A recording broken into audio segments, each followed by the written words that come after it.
I've always found myself obsessed with birds, lizards, and all these different things, and as part of the landscape. Increasingly, I'm realizing that what I'm trying to do is that I am a kind of endangered species because I'm painting poor old endangered species.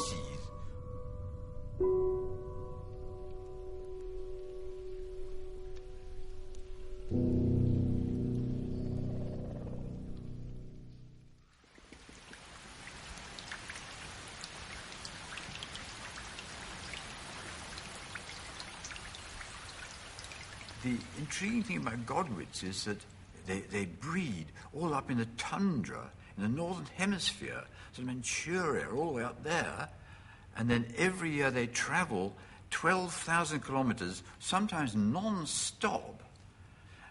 And that in itself is such a magic and mysterious thing. These birds do this because the whole world has evolved to have certain kinds of systems that work. So these are really interesting stories if we're talking about the big things that are happening to the world in a way. You see, I'm not a climate denier. I actually know that extraordinary things are happening in the natural world which are just simply have not been happening in the last many thousands or even million years. So much of life now is in little boxes. The scientists think they're over there, and the artists are over there. And the most exciting things are when they come together.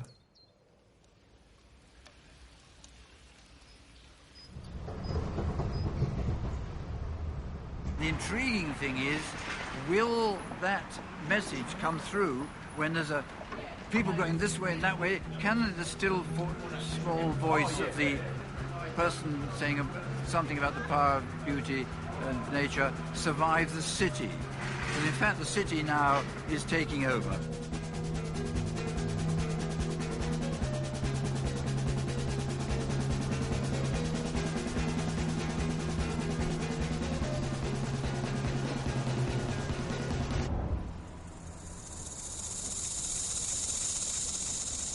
What are the well springs of why we do this thing?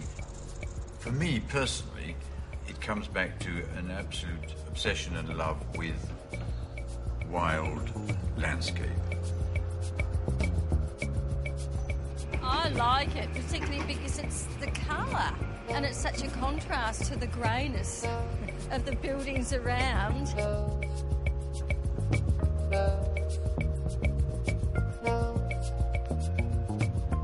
It's really natural.